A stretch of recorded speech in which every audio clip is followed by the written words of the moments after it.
In the case of nuclear or radiological fallout, people living around potential targets such as military bases and chemical plants may be advised to evacuate.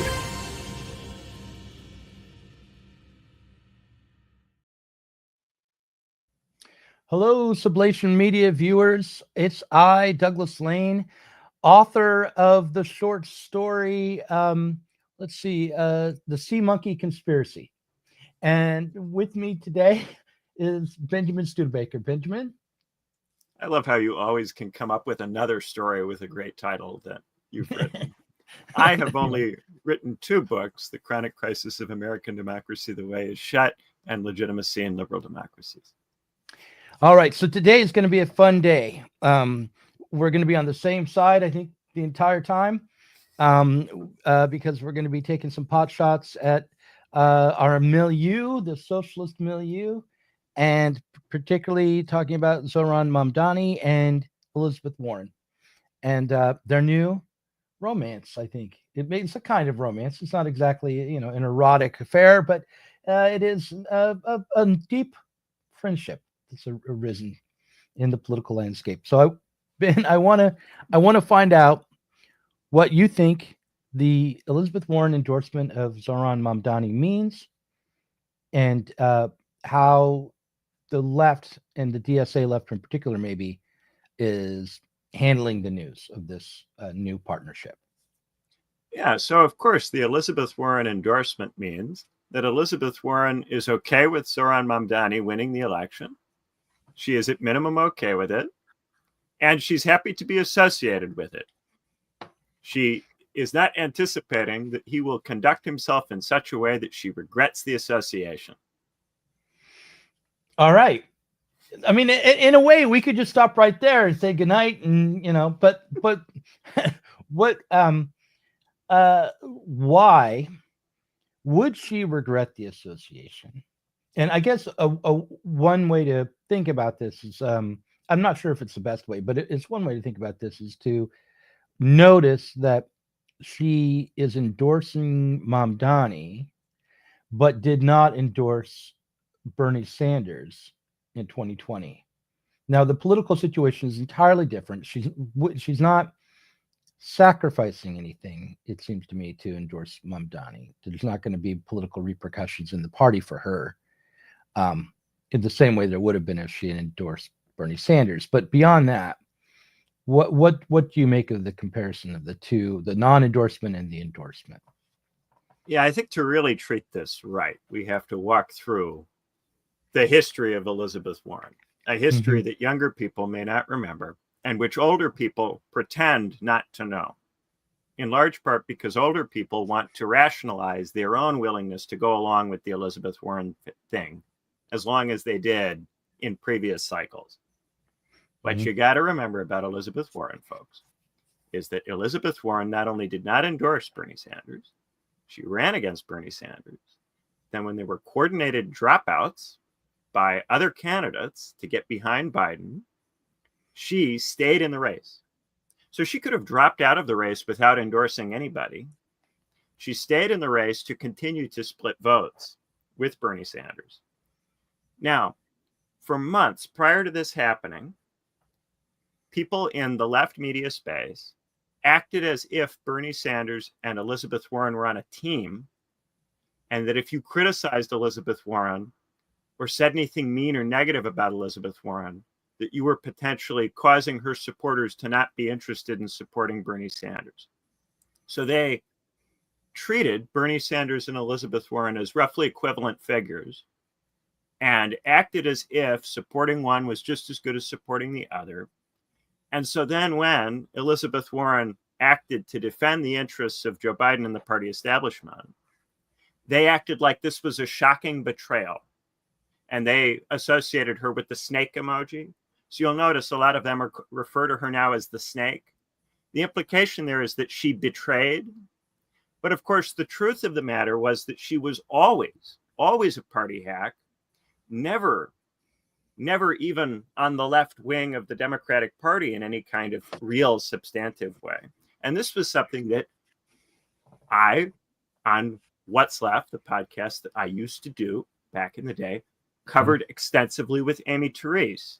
We discussed in detail Elizabeth Warren's history and trajectory. Elizabeth Warren is someone who was a Republican until the 1990s. She's someone who would not support Franklin Roosevelt, would not support Walter Mondale, much less anything, even in the left wing of the Democratic Party, in the late 80s. Well, those two figures strike me as very different. Franklin Roosevelt and Walter Mondale. How are they the same? Well, I'm making the point here. Of course, they're different.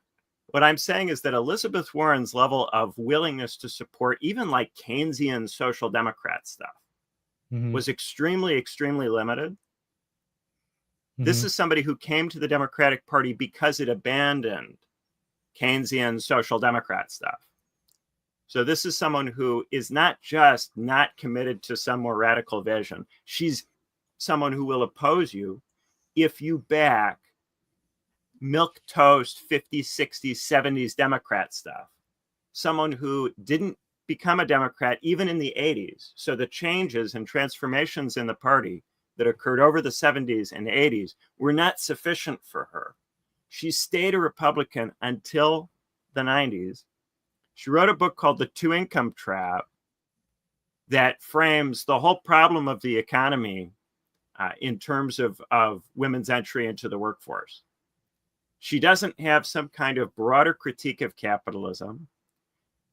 And the thing that she loved to do during the campaign was do this thing that we called white paper Warren, this routine where she would just put out a policy white paper. And then the nerds would act as if this policy white paper was something she was absolutely 100% committed to and would, of course, be able to do if elected. And then they would start trying to use details of the policy white paper to try to win nerd arguments on the internet. Mm-hmm. And she also, she would do this, very aggravating thing, which is that she would take provocative social issue positions during the primary that would center a culture war issue that would be divisive to the working class. And she would take a position on that issue in the primary. And then Bernie Sanders would be compelled to respond on that issue. And the one that she did this most extensively on was racial reparations. So Elizabeth Warren comes out for racial reparations. And then Bernie Sanders is forced to say whether he supports them or doesn't support them. If he says that he doesn't support them, he's accused of not being as far left as Elizabeth Warren. Mm-hmm. And because so many people on the left were treating them as roughly equivalent figures, it was very easy to make the case that maybe she was more left-wing on certain issues. And there was no willingness to challenge those kinds of claims because they were consistently framed as being on a team. And then all of these people, when she didn't drop out and betrayed him, acted as if this was the first sign or first bit of evidence that she was someone who would ultimately oppose not just socialism, but even New Deal Democrat type stuff. Well, what I remember about Elizabeth Warren most, because I'm a little older, is her arrival in my in my consciousness through the film Capitalism: A Love Story, made by Michael Moore. Do you remember? Have you seen this movie? I have seen that movie. Long time ago, but I've seen it. Yeah. So around the time of the economic crisis of 2008, Elizabeth Warren became beloved by leftists or progressives as a critic of not only Republicans but also Obama, because of her desire to really go after and regulate the banking industry after the mortgage crisis. So yeah, the cop on the beat thing. This was another part of it. Elizabeth Warren always framed the problem with capitalism in terms of bad apples behaving badly, breaking rules, or taking advantage of the fact that rules don't exist. So she was always proposing to put a cop on the beat. always proposing to go after the corruption which otherwise taints capitalism. Right. So we always used to say Elizabeth Warren is a capitalist to her bones who just thinks that the system operates in a corrupt way. And if there were more cops, then it would be fine. So she framed the 2008 housing crisis not as a structural problem emergent from capitalist dynamics, but as a question of corruption or malfeasance or not enough regulators, too small a budget for regulatory agencies, certain rules that needed to be brought back in or enforced. So she was continuously treating it as a moral problem rather than a structural problem. But then she would say that what we need is big structural change, which Amy Therese used to call her big structural Bailey, in a Mott and Bailey argument, in which she would pretend to be committed to structural change, but really just wanted to hire more regulatory cops. Right. So the thing that I remember at the time was there were two tracks on the left for how to address and understand the realities of the 2008 economic crisis. One of them was the basically Keynesian, I mean, this is broad strokes, Keynesian or MMT approach, or the approach where what was needed was more regulation of the banks, maybe the public capture or the state capture of the banks, the banking system, and also the expansion of welfare state protections and that kind of thing. A lot of emphasis on the inequities involved in the TARP bailout. The banks get bailed out, the people get thrown out of their homes. And that, on the moral level and kind of on a sentimental level, of course, played very broadly. But then there was a faction, and I was part of that faction, that said, okay, let's try to actually understand why this economic crisis happened more deeply. And those people were maybe listening to like David Harvey or Richard Wolff, or in my case, I really became interested in Andrew Kleiman, and through that, and like I read Capital for the first time, and it was all about trying to understand the long-term forces that set up perpetual crises within a capitalist economic system that this latest financial and banking crisis was just a symptom of. And so if you believe that second thing, that there was something fundamental to capitalist political economy that was going to create these conditions again and again, the answers given by people like Elizabeth Warren and others to her left, supposedly to her left, were not adequate. But somehow many people who believed what I believed, including me at times, would embrace remedies that did not fit with our theoretical understanding. That I would say that in the time of Occupy Wall Street, that division mattered and could be felt palpably. But then after that, it was a much easier to sort of let go of the deeper critique of capitalist society and embrace these reforms that Elizabeth Warren didn't even represent the most dedicated faction. It goes further than that. Yeah. Elizabeth Warren was not even a proper Keynesian. Right. Elizabeth Warren just wanted cops on the beat. Elizabeth Warren was not even committed to breaking up the banks. Elizabeth Warren was not even a trust buster. Elizabeth Warren was not for nationalizing the banks. Elizabeth Warren didn't throw out Keynesian strategies for dealing with the financial system. Elizabeth Warren is credited with having all of these Keynesian positions that she not only doesn't have, but opposed her entire life. Her entire life, it has been in opposition to not just socialism, but even Keynesianism and even social democracy. The thing that, you can have interesting debates, and I think that we do and will continue to have interesting debates about the consequences of Keynesian management, whether Keynesian management can sometimes be helpful, whether we should sometimes support it, These are things that I think can be debated. And Mhm. I'm sure there are differences of view between me and some of the other people about the degree to which Keynesian management can be necessary or useful or effective, or it's inevitable anyway, and therefore you might as well think with it. Mhm. But we're talking about somebody who doesn't think that you really need Keynesian management, who thinks that you just need some cops. And that's very different. Just having some regulatory cops is really not the same thing as being a Keynesian. Right. I mean, can you give me an example of the kind of policy that she advocated for that really amounted to just an enforcement mechanism on The existing Consumer laws? Finance Protection Bureau. That Okay. was her baby. That was the thing that she advocated for when Obama was president, that she ultimately got created. Mhm. And the limits to what the Consumer Finance Protection Bureau could do were always very, very evident. And the thing about it is people believed that because this thing was brought into existence, that it purified the financial system. The way that a lot of people thought about the CFPB is that the fact that it exists now means that what was previously corrupt or bad is now okay because there are cops watching it. It didn't involve any kind of transfer of wealth or taxing or redistributing, none of this. Elizabeth Warren was not seriously committed to any of that stuff.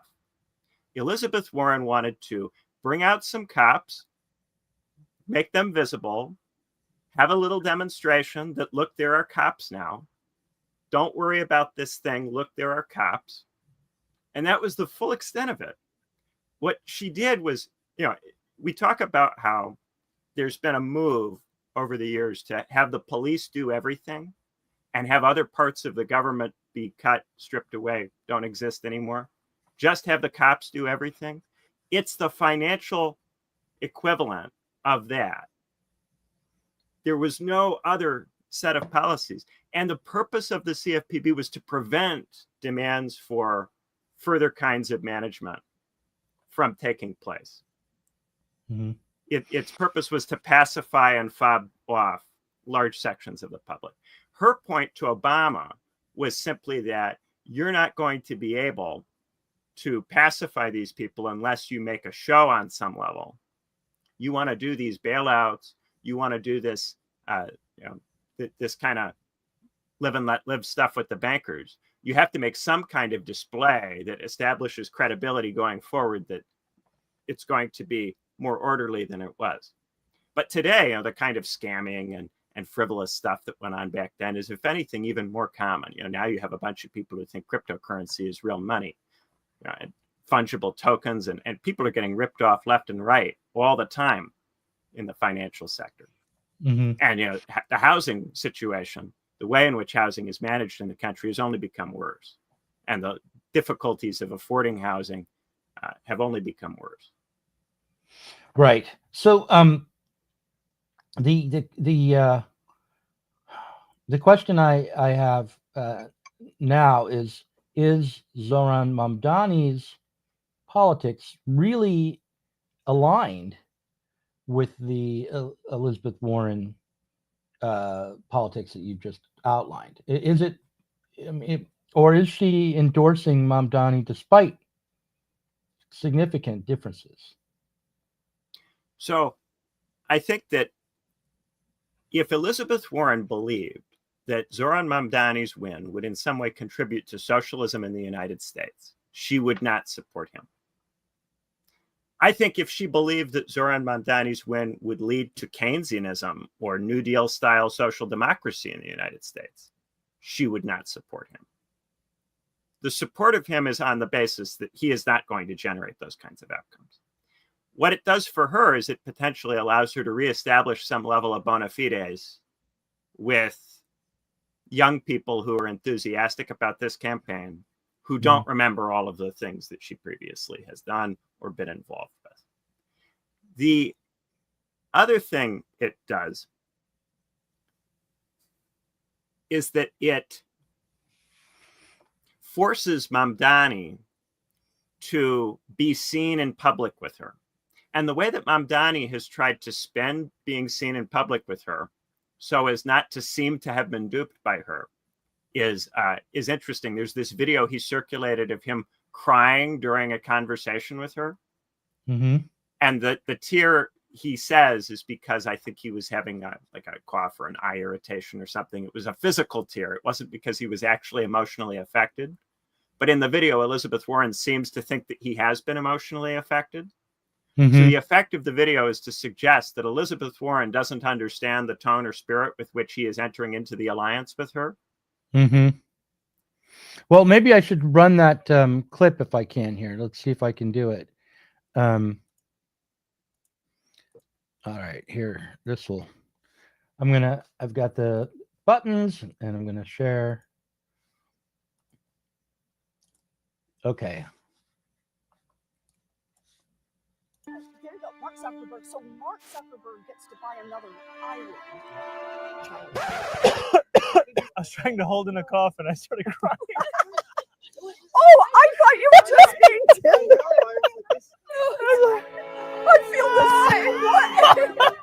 I bring this out in people. I really do. Got some water. All right. So yeah, that just is it's very funny, right? I thought you were just being tender to try Right. to create this perception. The only reason to put that video out, it's a blooper, is to try to suggest that Elizabeth Warren doesn't understand the reasons that you're going into alliance with her, or that you're getting something out of it or having some relation to it that's different from the relation that she's having. That's what he's trying to suggest. However, the reason that she can back him is that his policies are well beneath even a Keynesian horizon. They don't even rise to the level of being something that you could get someone like FDR, excited about. You're really talking about, at this point, palliative care policies that are about fobbing people off and pacifying them so that they continue to go along with neoliberalism as it has operated. So we're talking about things like subsidized childcare, the purpose of which is to enable people to have a dual income household and pay their rent, which is what Elizabeth Warren was yapping about in the two-income trap. Here's the I'm looking at the poster for Zohran. It's the thumbnail for this video, only I've plopped Elizabeth Warren's face over Zohran's face. And underneath it's called, the title is The New Socialism, but it says freeze the rent, fast and free buses, childcare for all. And that's it. Those are the three policies that are all over this poster for Zohran. And do you think that those capture what he's aiming to do? I mean, rent control, free transit, and free childcare. I mean, those are longstanding demands from working class people, I think. This is very different from the kinds of stuff that was being talked about even 5 to 10 years ago, even by people who were not socialists, but were just Keynesians. Mm-hmm. This is far beneath the threshold of what was being demanded in 2020. Mm-hmm. What we're talking about here is stuff which takes it for granted that people are not going to be able to pay their rent, have a family, unless both people are working full time. Mm-hmm. And how do we make that easier so that these people are less discontented? Right. We're not talking about reducing people's dependence on their employer for things like healthcare.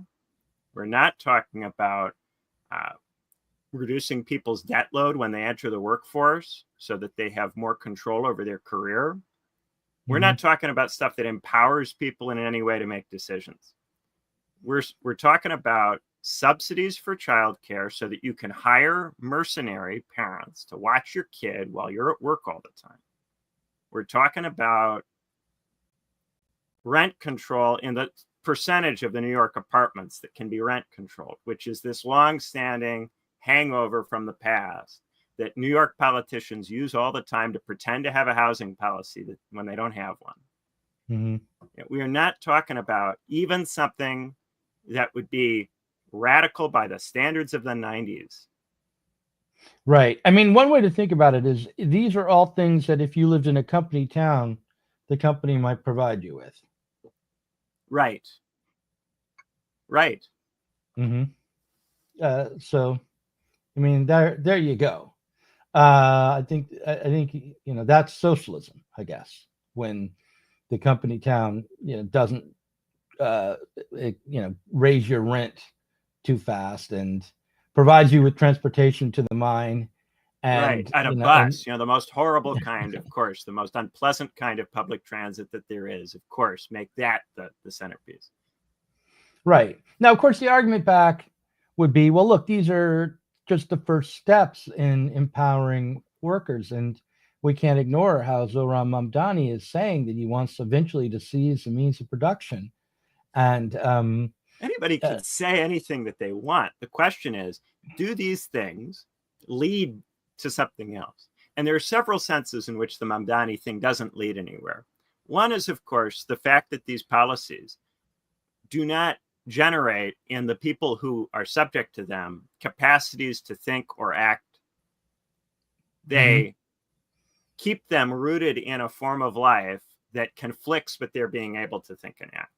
So instead of giving them more control over their life, it makes it easier for them to keep doing the same thing that they've already been doing without questioning it or getting together and organizing to do anything about it. And I'm not suggesting that people should be immiserated. No. I thought there was a good argument to be made, and still do think there's a good argument to be made for things like universal health care or things like cheap access to education, on the grounds that these things give people more control over their lives. They have more autonomy because they're not being compelled to take a job to pay off a debt or being compelled to stay in a career to be able to have health insurance. When you are just talking about making it easier for people to spend their whole life at work and never at home and never anywhere else but work, you are not making it easier for people to think about what they're doing or organize together to maybe do something different. And beyond this, there's also the political coalition that is behind this is not a political coalition which includes large numbers of people who don't have college degrees. It also does not include poorer or low-income people. It's a very particular New York City kind of coalition. And this is a problem that all of these, AOC, squad-type Democrats have had for years, which is that their electoral coalition is a part of the population that is disproportionately located in cities or college towns isn't to be found in most of the country.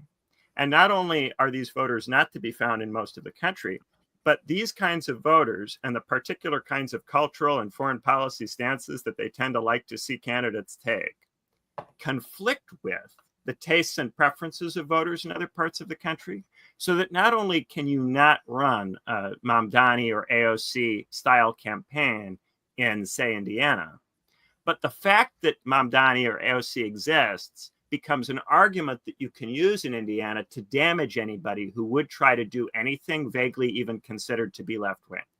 The negative example of what people do in San Francisco or what people do in New York is continuously invoked in the rest of the country to limit the terrain for thinking, limit people's creativity in approaching their local issues. So it not only doesn't lead anywhere substantively, I think also as a tactic or strategy, it's counterproductive ultimately. And what it does is it gives a lot of people false hope that if they join the Democratic Party or participate in the Democratic Party process, that is going to give them something ultimately. And you look at what's going on in the DSA now, which unfortunately people are talking about the DSA again, an organization that I thought everybody who had enough brain cells to rub together had left. An organization which I, by the way, never joined. Now we're hearing talk about the DSA again. And why are we hearing talk about the DSA again? Because they've got, at this point, a strategy ostensibly to be a proto-party or a para-party that runs candidates without formally functioning as a party on both the Democratic Party ballot line and on independent or third-party ballot lines, but not the Republican ballot line. Still not the Republican ballot line, because ultimately the DSA is a pressure group on the Democratic Party, and the use of the third party or independent ballot line is a leverage play with the Democrats. But because third parties and independents don't have any mechanism for establishing real competitiveness in the United States, that threat has never been in recent history, since the modern primary system was created after 1968, something that you can actually use to try to change the Democratic Party. It's only the threat of potentially running candidates in the Republican Party or potentially backing Republicans that would be of interest to the Democrats. Right. So as long as you're not willing to entertain a kind of dual entry strategy, it's not interesting to try to talk about party capture. And this is something I've said for years. And that's not to say that I think people should run exclusively as Republicans. If you were doing that, you'd have the same set of problems. Of course. Why is that? I mean, I think why the DSA doesn't want to run candidates as Republicans, because I think at this point the DSA is fully enmeshed with and is merely a faction of the Democratic Party, and to run as a Republican would be a betrayal of the party. But but for people who don't accept that, what is the logic used? Is it just, well, the Republicans are racists, or they think the Republicans are authoritarian right wing? They think they're fascist. They buy that frame of analysis, and therefore they think they have to have a popular front with the Democrats against the far right. I think that is the principal reason. And also because they run and operate mainly in very, very blue areas, in areas where Hillary Clinton won 60 or 70% of the vote in 2016. Those are principally the areas in which the DSA is strong, areas where Hillary Clinton dominated Donald Trump. They think that if they express in any way, shape, or form a willingness to be tolerant of the Republicans, that this will cost them votes in Democratic primaries in the areas where they're competitive. right? And that's because they have a very, very limited geographic range of competitiveness that isn't scalable. Right. Towards the beginning of our conversation, we got a comment that said, where was it? It was something along the lines of, and I can't find it now. Oh, here it is. Warren's endorsement is the acknowledgement by parts of the establishment that the base is more progressive. They listen to the base, not the donors, who are Republican light.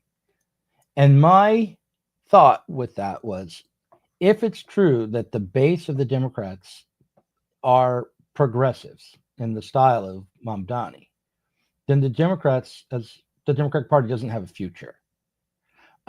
Because the majority of voters are not unambiguously in love with what we think of as progressive politics. And the claim that the base really backs this guy is based on this idea that his victory over Andrew Cuomo, a guy who is hounded by accusations of sexual misconduct or harassment, a guy who is hounded by allegations concerning putting old people in harm's way during the pandemic, that the narrow victory over Cuomo without low-income voters and without voters who haven't been to college is indicative of broad popularity on the part of Mamdani and the politics he represents throughout the whole country, not just New York City, but the whole country, not just New York State, but the whole country.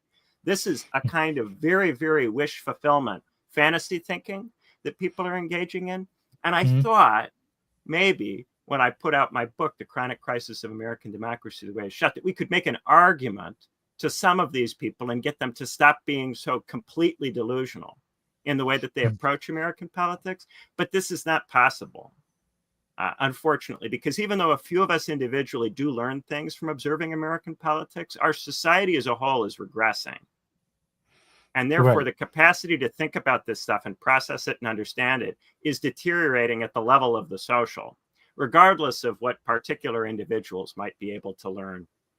And so, unfortunately, even as it becomes more and more bleeding obvious that this stuff doesn't work and has no future, the same zombie arguments get trotted out again and again and again in circumstances where they are objectively less and less plausible as arguments.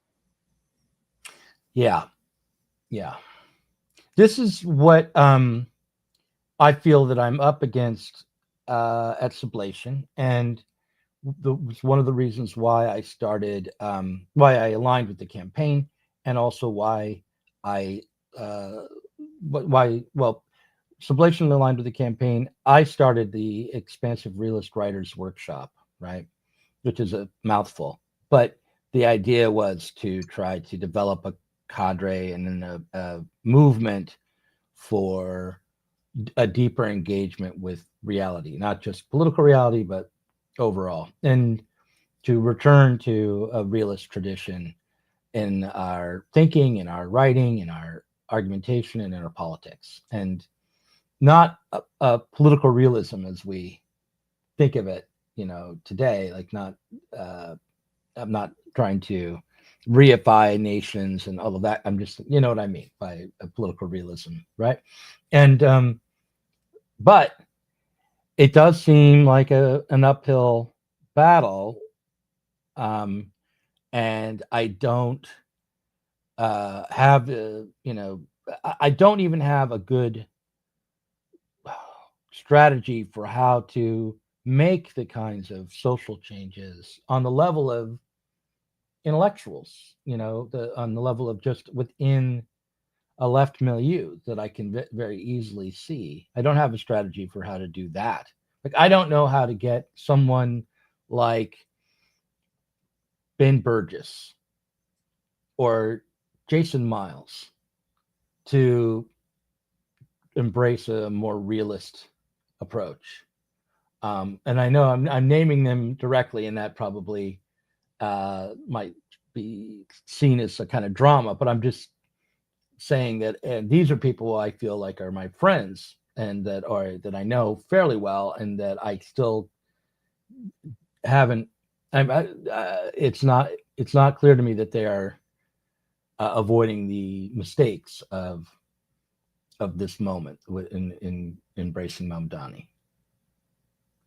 What concerns me is not so much individuals and whether individuals can be persuaded, but whether we as a society learn things or know things. Mm-hmm. And my concern is that there's a lot of wanting to have it both ways with society, wanting society to be something that knows a lot, but also there's an acknowledgement that there's intense regression that has occurred, that the kinds of conditions that produce social knowledge don't seem to exist very widely in very many areas of life. And so on the one hand, there is this appeal to society and what it knows and what it can do and its capacities, while on the other hand, there is this acknowledgement of serious regression, zombie arguments, a sense that you're continuously in a cycle of repetition, and not just that you're repeating, but that there's a negative spiral, that each time you come around, the conditions for the discussion are worse and the quality of the discussion is worse. It can't be the case that we're clearing away obstacles to a socialist party and that there is, at the same time, a continuous regression in the capacities of people to think and discuss. These things can't be going on at the same time, it seems to me. And if they can go on at the same time, then I think we need an explanation for how. Right. Well, let's talk about that. We've talked about this before, and I actually did, before we started the stream this morning, I did read your recent Substack piece, which I would recommend people read. It's called The Society Mott and Bailey. And I had some initial thoughts and objections even, but I want to go with you rather than try to raise objections at the start here. So you you just said that there's a claim amongst socialists, and that would include people like myself, not just the people who are embracing Mamdani, right? But people like myself, that we have that civil society is operative primarily within the working class. And I think the idea here is that working class people, by not being overly educated or conceiving themselves as theoreticians and intellectuals who are trying to explain the world, but rather simply by acting in their self-interest together, are able to maintain something like society, that you can go out and find working class people cooperating together to just survive in various levels, and that can include churches, and could include criminal gangs. That's one way of understanding what society is but but that isn't to say that the idea is that simply allowing the society as it exists to continue as it is will bring us to socialism. There's a necessity for a more self-reflective intellectual class, whether or not it's a working class or not. I think most intellectuals are proletarianized right now, and have been for a long while. Actually, the process of proletarianization is pretty extensive. I wonder if maybe they've been kind of lumpen. The intellectuals are lumpenized. Yeah, I think. Well, because they're begging for grants, begging for scraps. Right, and there's a lot of begging that goes on. Yeah, you have a lot of younger intellectuals with college degrees or in college, but let's say with college degrees, even postgraduate degrees, who are not able to be financially independent and without looking for grants, foundation money. They can't just get a regular job in their field. It's not. So what they're incentivized to do is to learn how to conduct and talk in such a way that they will get a handout from somebody. So they learn techniques for begging, which is more of a lumpen behavior. Yeah, and right. I mean, in Kautsky's class struggle book, there was a section on prostitution amongst the intellectual class. That was the way in which intellectuals are reduced to the level of a prostitute is a product of their proletarianization and the precarity that comes along with it. So, and he described how they portray their own values as intellectuals to be able to maintain their life and survive. If we grant this to some degree, it opens a general question of to what degree has work been lumpenized? Is the experience of being a worker and the experience of being a beggar, are those things becoming more and more similar over time, such that perhaps rather than say that workers can't do the things that they were thought historically to be able to do, maybe part of the story here is that workers have become more like lumpen subjects as a consequence of management and the particular forms that management and administration have taken over the course of the last 70, 80 years, century or so. There, I think, has been a change in the way in which a lot of people who work interface with their potential source of financial support. On the one hand, there is a sense in which it still appears as an employer a lot of the time. On another level, there is often some level of begging going on. There's a lot of stuff that you have to do to get and keep a job now that you don't have to do in a kind of traditional working class setting. It's not, can you do the physical task? If you can, the employer doesn't care about your religious beliefs or how you what you think. And there's all of these expectations in terms of norms and professional and corporate rule following behavior that affect all sorts of areas of social life that don't seem to be immediately relevant to being an employee. But in practice, if you transgress against these various norms, it is in fact the case that you won't be able to be an employee or you won't get hired. Stuff that's not obvious, that's not stated, that isn't in a contract. Yeah, I mean, when I was starting to work at Comcast around 16 years ago now, around the time right before I started podcasting, I got a job at Comcast as a sales rep for Comcast. And I recall going through the training with a guy who I kind of hit it off with, sort of. And as we were talking about the company after our training. We went out for a beer. I told him I thought the company was, very exploitative and made money based on having contracts with the state and having a monopoly, and that I wasn't exactly thrilled to be selling TV. At that time, I was more of a crunchy anarchist than I am now. So I was like, oh, we're pumping ideology into people's homes and charging them top dollar for it, that kind of shit. And his response was, oh, they're not exploiting us.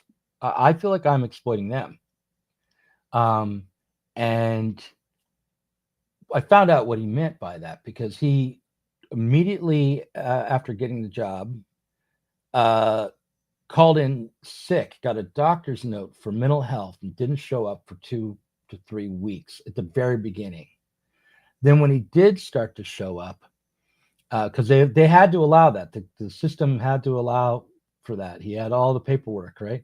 When he did start to show up, he would do things he would cheat the system, right? He would sign up people who hadn't signed up, and he would just, and it turned out that he was a drug addict. He was just trying to get a short-term paycheck out of the deal. So that was fairly lumpen behavior.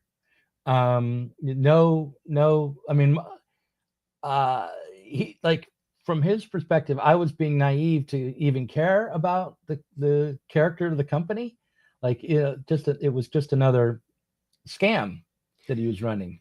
Yeah, and I think that this is a lot of what is going on, not to that extreme level necessarily, but a lot of what's going on is that workers just kind of take it for granted that their employer-employee relationship is not in any way, shape, or form grounded on anything like fairness. And really, it's just a question of, how do I have to conduct myself such that I can get this thing to give me money? What do I have to submit to, and how do I have to behave? And I think that's in part why when anarchists talk to sellouts, it's so difficult for a conversation, even a meaningful conversation, to take place, because it's not as if the sellout believes in the thing. Certainly not at first. It's that the sellout has simply decided to milk the thing for everything that it's got, and to just be obsequious and do whatever's necessary, like a beggar in the street, to get as much as possible out of the thing, and to learn all of the various corporate rules and corporate norms, and who has power in this company, and to manipulate the social relationships among people to be able to get what it is that they want. Right. Okay. So we probably should talk about this again, because I feel like I did seed every potential objection I might have to this, and just sort of gave I want to give you a little something here. I do think that there is some level of social knowledge that we still do have. We know how to, for instance, if I go to the grocery store, I know how to conduct myself in the grocery store on the basis of certain norms and mores that we've all acquired by going to the grocery store. We know how to behave. And if somebody does something really unusual in the grocery store, like take their pants off and start cawing like a bird, we all recognize that as inappropriate behavior for going to the grocery store and buying your food. I do think there is some terrain of social mores, social knowledge that still exists. Some. The question is, how far does that go? And whether it's possible to make a politics on the basis of things like that. There's social knowledge in terms of what's the price of milk. This is something we arrive at by making purchasing decisions that send market signals that do confer something. There's an advantage to pricing milk on the basis of price signaling, as opposed to me living in a monastery and you coming to me every month and going, what is the price of milk? And me guessing, and then that being what it is. Right. There are still some advantages to social knowledge here. I'm not denying that social knowledge exists. It's a question of how wide that category is and what it can substantiate. And so when we are talking about regression, we're talking about something which militates against the idea that this social knowledge is growing or is becoming large enough or wide enough to support many kinds of activity. So then when we start talking about specific types of activity that we want to do or that we think people should be able to do, We need some kind of account of how the level of social knowledge that exists is sufficient for people to be able to engage in that behavior. And if we're dealing with people who don't have that level of social knowledge, then we have to get it to them somehow.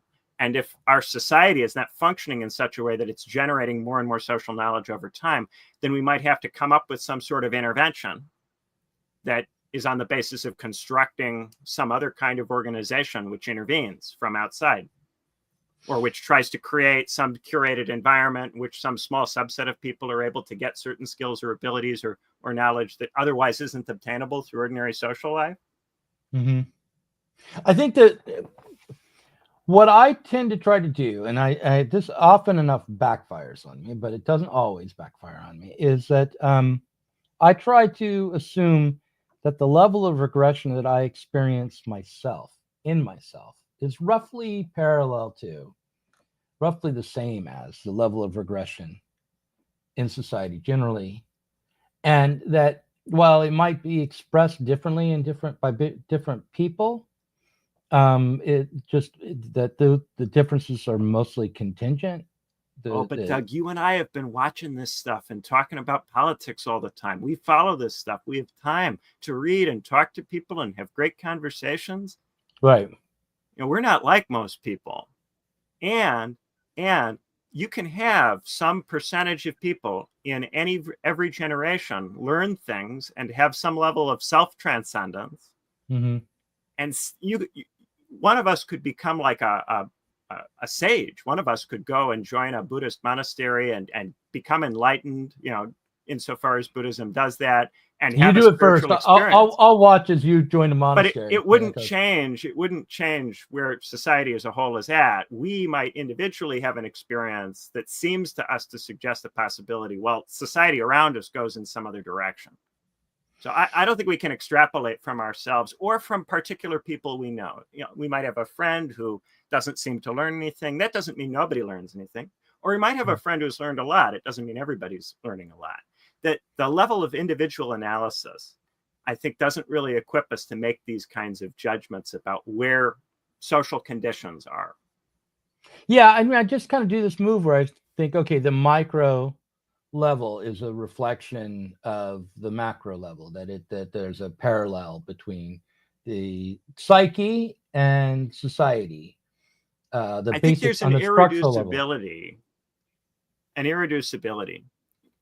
which is one of the classic old objections to neoliberalism, is the tendency to micro-foundations everything, make everything reducible to the individual, and then do an aggregative thing where you add up individual experiences. Mm-hmm. But the social is not like that. The social is not reducible to an amalgamation of individuals added up with plus signs. Yeah, well, I'm not saying that. I'm saying, Plato, when he wrote the Republic, would try to explain what a good society was based on how what a good person was and how the inner psyche worked for a person. Yeah. Athens is contradictory because it produces Socrates and kills him at the same time. Right. True. That's true. And I think that maybe we are a society a bit like that today. Yeah. Well, this is a conversation we're going to have to continue over and over again, because like I said, I really do want to grant you every premise that seems sound. I don't want to Mott and Bailey you here. And I know that that is your objection. I do have some questions about the difference between a thick and a thin society and what that exactly means. Because my feeling is that we have, even in our institutions that we might think of as being thick, they have been thinned out. That the churches and the educational systems and all the superstructural ideologies that are, the even just on the level of cultural differences between geographic locations, like what is it to be on the East Coast or the West Coast? The difference is thin. And the kind of substance of that Substack argument is that I think it's much easier to make a case for a thin society existing in a thin way and then producing a thin kind of knowledge that extends to especially things like the price of commodities in the market. But then also to certain kinds of mores or norms that are necessary for commercial society to function. I think most people learn and internalize these norms and to some degree identify with them as part of their sense of how one ought to behave or conduct oneself. So it's easy to make an argument that society exists in that kind of sense and that it confers knowledge that stems from commercial relationships, ongoing commercial relationships. What people will then do is they'll move from that to making much bigger claims about society having political knowledge or society having a capacity to make judgments in other areas of life that do not seem to be as straightforwardly connected to commercial relationships or to the system of the market system. Right. Well, and so that's what I'm concerned about, is a kind of use of the thin account to substantiate a thick. And people do this all the time to substantiate concepts of the nation. They'll go, people seem to know how to behave themselves in the supermarket, therefore we have a nation which has a culture, and they make all kinds of big essentialist claims then. And I don't think people are trying to do that, but there is a danger in trying to move from this architecture, which is to do with how we behave with each other in society when we're encountering people that we don't know, who are strangers to us, but they recognize how to behave in the supermarket, and therefore we're able to get along okay with them. We know that they'll follow social expectations, so will we. That's very different from then making large claims about there are nations that exist and the government represents the will of the national people, and like crazy claims, crazy nationalist claims get made that have their roots ultimately in a very thin account of social knowledge. And there's a jump that's made, and then the jump is not acknowledged. I tend to think that in my own thinking, I would claim that society as an enforcer of norms that regulate behavior has been thinned out, and that from my perspective that is a good thing, and that what we want is to develop this is the wrong way to put it, absolutely sounds like I'm saying the opposite of what I'm saying. We want to develop thick individuals. Not thick like that, though, but people who can reflect deeply and who develop their own understanding as a life project, who then operate in the world freely, only being constrained by very thin rules of conduct, rather than say a religious or traditional set of prescribed behaviors. Part of the trouble is that the norms or the rules, the mores, if they're functional, are part of what generates the capacity to think. Right? Good habits, good routines, right? Like the fact that we all go to the grocery store and behave in a relatively predictable way is what allows the grocery store to function and for us to get knowledge about what the price of milk is. If we went to the grocery store and none of us knew how to get the milk, and we all just, tried to get the milk through seemingly arbitrary strategies that had no real relation to getting. You're describing how I behave in a grocery store. It takes me forever to find which section has what. Right, but you have a common sense when you go into the grocery store that extends to the point that you can find the milk aisle, you can grab the milk, you can take. And I get distracted by the balloons and the little magazine section. Anyway, if someone doesn't know how to do this, it's really weird. When George H.W. Bush didn't know how to check something out in the grocery store in the early 90s, that was really strange, because it suggested that he never went to the grocery store, so much so that he never picked up how to go through an electronic checkout line, which was really bizarre.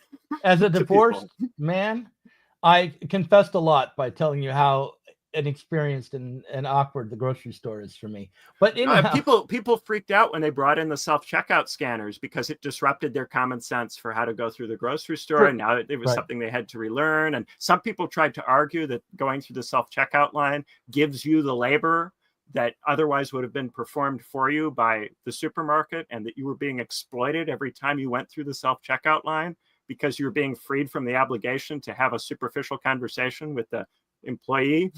And But of course, what would happen is that young people would be ecstatic to not have to have a superficial conversation with somebody that they are nervous about talking to because they're 15, 16 years old, and all 15, 16-year-olds are nervous about talking to anybody. So Yeah, of so course, it's a people good would thing, though, that welcome they the have to. opportunity to not have to develop that skill. No, it's a good thing to have to talk to the checkout guy. It is. I think it's helpful for young people to have to negotiate and navigate through a world filled with people who aren't exactly like them and who they're a little bit afraid of. I think that's a helpful thing. And you learn to overcome your anxiety. Sure, but in terms of what actually happened, of course, the bulk of people who had this norm introduced to them as young people were glad for it because it relieved them of an anxiety-producing interaction. So, of course, it then became ubiquitous and took over the whole scene. Because if you allow people to not develop a skill, people are glad to not have to develop it because they were nervous about not being able to develop it. So if you give people an opportunity to not learn something, they'll say thank you. They will appreciate that. And this is something that I think has not properly been grasped, is that part of how common sense erodes is that people are glad to not have to obtain it. So if you make it possible for people to operate and function with less and less and less of it, they're glad for that. And insofar as they are unable to engage with common sense, they identify with this inability to engage as the thing about them that's individual. The thing about them that's individual is that they're a little weird and they have a hard time talking to people because they're quirky. And then that becomes not just an excuse to not develop the skill, but a source of pride for them, ultimately. And now we've got a society where people are proud of their various social inabilities and the lack of social capacity. They're proud of it. They identify with it. And for them, it's what makes them special, although they're living amongst lots of other people who are special in the same way. All right. Well, and Mamdani's going to win, and socialism is on the rise, and no one will have to talk to anyone at the checkout line in these. Maybe the buses can be self-driving, these free buses, so that we don't have to say anything to the bus. And you can just keep going to work, and you don't have to think about how to parent your kids because the daycare people will do that. And you don't have to think about how to pay your rent because you'll live in an apartment where the rent is fixed by the mayor, and that's it. It's all about not thinking and not learning and not developing capacities. And that's what makes it repugnant and something that should not just be not supported, but opposed. Yeah. All right. Well, I just remember a line from an old Beatles song, which is like, turn off your mind, relax, and float downstream. Maybe we ought not to do that. I'm going to end this stream with the outro, which is the same as the intro, in a little while. Around parenting is one of the ways people learn common sense. It forces them to interact with people in society they previously were able to avoid. If you can send your kid to daycare, you don't have to learn basic social skills. True. And just wanted to throw that in at the end.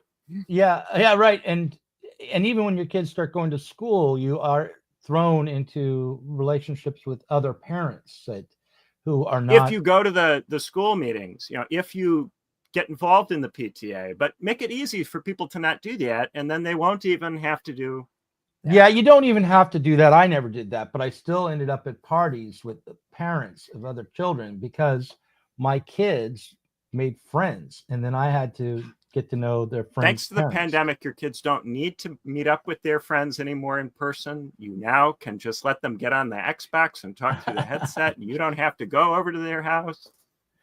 Oh my God. It's utopia.